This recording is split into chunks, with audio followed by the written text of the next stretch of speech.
এই মুহূর্তে দাঁড়িয়ে আছি পানিহাটির অমরাবতীর মাঠে বামফ্রন্ট মনোনীত এক বিশাল সমাবেশে।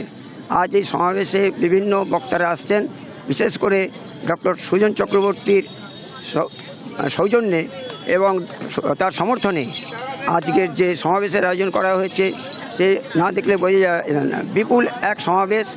এখানে মীনাক্ষী মুখার্জি থেকে শুরু করে বিমান বসু প্রত্যেকে হাই কমরেডরা এখানে আসছেন এবং কিছুক্ষণের মধ্যে এখানে শুরু হয়ে যাচ্ছে অনুষ্ঠান।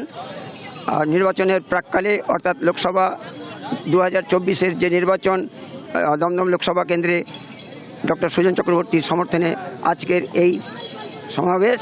তো ক্যামেরায় রোহিত রায়ের সঙ্গে শ্যামল করের রিপোর্ট, দাবদাহ লাইভ। প্রতিদিন আপনারা সংবাদ মাধ্যমের সঙ্গে নিজেদের পরিচিত করেন। ভারতবর্ষের প্রতিটি কোণায় কখন কি ঘটছে না ঘটছে আপনারা সকলে ওয়াকিবহাল। তাই স্বাভাবিকভাবে আমি এমন কোনো কথা বলবার ঔদ্ধত্য রাখি না যে কথা আপনারা জানেন না। তাই স্বাভাবিকভাবেই আগামী দিনের বাংলার সচেতন নাগরিক আপনারা যে সিদ্ধান্ত নিতে চলেছেন সে সিদ্ধান্ত নিশ্চয়ই যুক্তিযুক্ত হবে এবং বিবেচনাপূর্বক হবে বলে আমার স্থির আশা এবং বিশ্বাস। আমাদের প্রার্থী ডাক্তার সুজন চক্রবর্তী তিনিও আমার পার্লামেন্টের দিন চলবে না। আর সেই লড়াইয়ে, সেই আন্দোলনে পশ্চিমবঙ্গের মাটিতে আজ লাল ঝড়ের গ্রাফ উঠেছে। আর লাল ঝড়ের গ্রাফ ওটা মানে রোডটাতে এখন ডাউন নেই, এখন আপ আছে। আর আপে গাড়ি বিনা ফুয়েলে উঠবে না। ওআরএসএস পিছন থেকে, বিজেপির শুভেন্দু পিছন থেকে যতই ঠেলা মারুক, এই গাড়ি আর উপর দিকে উঠবে না। এই গাড়ি গড়গড় করে নামবে। আর সেই গাড়িকে গ্যারেজে পাঠিয়ে দিতে হবে।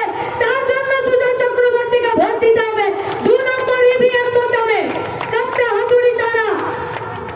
কি হবে গোটা পশ্চিমবঙ্গে?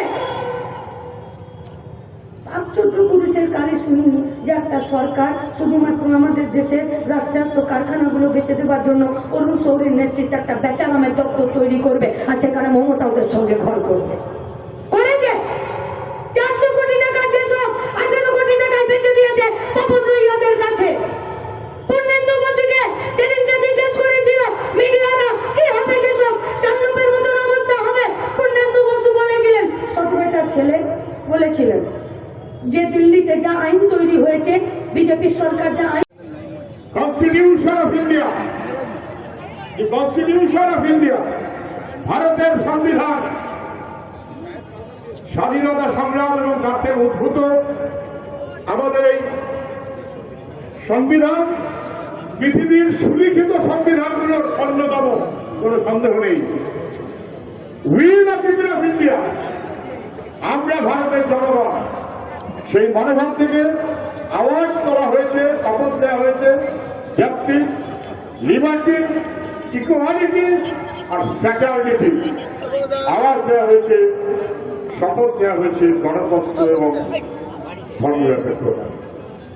গত 10 বছর ধরে দিল্লিতে যে সরকারটা আছে, সেই সরকারটা প্রতিদিন এই সংবিধানের একটা পাতাকে ছিঁড়ে খুবলে ধ্বংস করতে চায়, আমাদের দেশকে ওরা ধ্বংস করতে চায়, আমাদের সংবিধানকে